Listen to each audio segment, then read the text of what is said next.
नमस्कार दोस्तों। हम आधुनिक भारत के लोग हैं।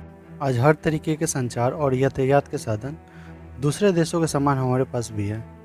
आज हम चांद के उस छोर तक जा पहुंचे हैं जहां जाना मुश्किल था। हमने सूर्य के अध्ययन के लिए आदित्य एल1 मिशन लॉन्च किया। हमने G20 की अध्यक्षता में लगभग दुनिया के हर देशों का दिल जीता। आज प्रत्येक देश हमसे दोस्ती कर संबंध अच्छा बनाना चाहता है। आज हम इस काबिल बन गए हैं कि यदि कहीं जाना हो तो पल भर में हवाई जहाज या ट्रेन से आ जा सकते हैं। लेकिन यदि पल भर के लिए हमें किसी सुविधा से दूर रखा जाए तो बिल्कुल हम बेचैन हो उठते हैं। तो सोचिए उस ज़माने के लोग किस प्रकार रहते होंगे जब यह सब कुछ उपलब्ध नहीं था।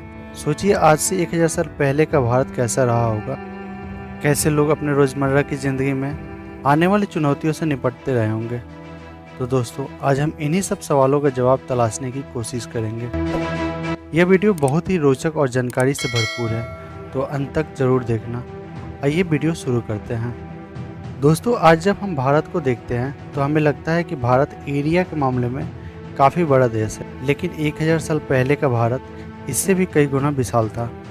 बीते 1000 साल में भारत देश ने विभाजन के कई दंश सहे हैं, जिसके चलते भारत के कई महत्वपूर्ण इलाके अलग हो गए हैं और आज अपनी एक अलग देश की पहचान बनाकर दुनिया के अस्तित्व में शामिल हैं। 1000 साल पहले के भारत का मतलब था भारत, पाकिस्तान, ईरान, अफगानिस्तान, म्यांमार और बांग्लादेश, ये सभी मिलकर एक भारत का निर्माण करते थे। उस वक्त भारत एरिया में बहुत बड़ा था, लेकिन इसकी जनसंख्या लगभग 3 से 4 करोड़ के आसपास थी, जो कि उस वक्त की दृष्टि से एक बड़ी जनसंख्या मानी जाती थी, क्योंकि 1000 साल पहले भारत, चीन और यूरोप की जनसंख्या की दृष्टि से सबसे बड़ी मानी जाती थी। 1000 साल पहले भारतीय लोगों का रहन सहन और जीवन शैली बहुत ही साधारण हुआ करती थी। एक आम भारतीय अपने पूरे जीवन काल में 150 से 200 किलोमीटर के आसपास के एरिया को ही घूम पाता था। इसकी मुख्य वजह यह थी कि उस दौर में यातायात का मुख्य साधन या तो घोड़ा था या फिर बैलगाड़ी, और हम जानते हैं कि इन दोनों ही माध्यम से बहुत ज़्यादा दूर तक यात्रा करना संभव नहीं है। आज हम GDP की बात करते हैं। हम देखते हैं कि इंडिया आर्थिक मोर्चे पर चीन से पीछे है। एक्सपोर्ट की बात करें या फिर GDP की बात करें, दोनों ही मामले में चीन आज हमसे काफ़ी आगे दिखाई देता है, पर आज से 1000 साल पहले ऐसा नहीं था। दोस्तों, शायद आपको यकीन नहीं होगा, लेकिन आज से 1000 साल पहले पूरी दुनिया में एक्सपोर्ट होने वाली चीज़ों में से 30% गुड एंड सर्विस का एक्सपोर्ट भारत करता था, जबकि चीन 25% और यूरोप 11% एक्सपोर्ट करता था। भारत सबसे ज़्यादा कपड़े, मसाले और खाने का चीज़ एक्सपोर्ट करने के लिए जाना जाता है। 1000 साल पहले लोगों की जीवन शैली की बात करें तो लोग ग्रामीण जीवन जीना पसंद करते थे, इसलिए कुल आबादी का 10% ही मात्र शहर में रहते थे। बाकी के 90% लोग गांव में ही रहा करते थे। गांव की जीवन शैली बहुत ही सरल थी।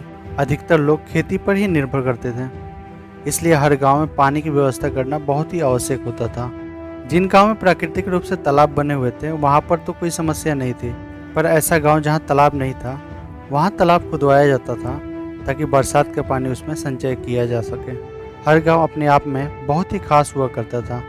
उस ज़माने में शायद ही कोई ऐसा गांव रहा हो जहाँ पर कोई मंदिर ना हो। गांव में एक आम मंदिर होने के साथ साथ कुल देवी का भी मंदिर हुआ करता था, जिसके बारे में लोगों की मान्यता रहती थी कि वो गाँव की देवी है, और कोई भी शुभ कार्य करने से पहले वो लोग उस मंदिर पर पूजा अर्चना किया करते थे। 1000 साल पहले भी बाजार हुआ करते थे, लेकिन वो बाज़ार आज की तरह आधुनिक नहीं होते थे। उसमें से बस कुछ ज़रूरतों की चीज़ें मिला करती थी।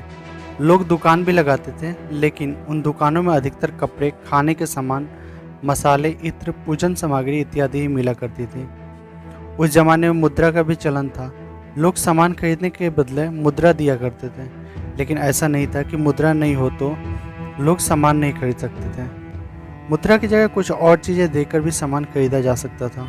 दोस्तों, उस दौर में न्याय व्यवस्था पंचों के हाथ में होती थी। वैसे तो हर गांव किसी न किसी राजा के अधीन होता था, पर गांव की हर एक समस्या राजा तक नहीं पहुंचती थी, क्योंकि उसका निराकरण गांव में ही किया जाता था और वो पंचों के द्वारा किया जाता था। पंच आमतौर पर वही व्यक्ति बनते थे जिनका गांव में कुछ रुतबा होता था।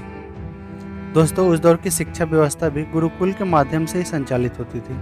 गुरुकुल में विद्यार्थी पढ़ने के लिए आते थे और विभिन्न विषयों पर शिक्षा अर्जित करते थे।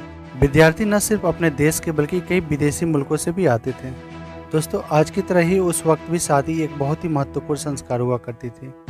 और उसे उतनी ही धूमधाम के साथ कराया जाता था। हर गांव का ये रिवाज था कि एक ही गांव में एक ही गोत्र में शादी नहीं होगी और इसलिए हर किसी की शादी किसी दूसरे गांव में और दूसरे गोत्र में होती थी।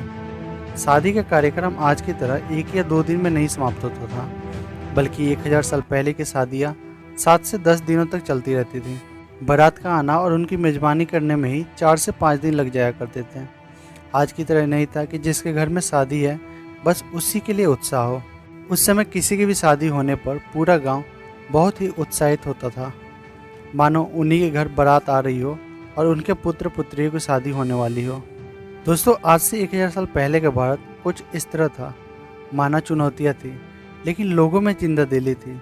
लोग तब जिंदगी को इतनी खुली मानसिकता के साथ जीते थे जितना आज नहीं जी पाते। दोस्तों, आपकी नज़र में 1000 साल पहले का भारत या आज का भारत, दोनों में से कौन सा ज़्यादा अच्छा है? कमेंट करके ज़रूर बताना। और वीडियो अच्छा लगा हो तो लाइक और सब्सक्राइब ज़रूर करना। मिलते हैं अगले वीडियो में, तब तक के लिए नमस्कार।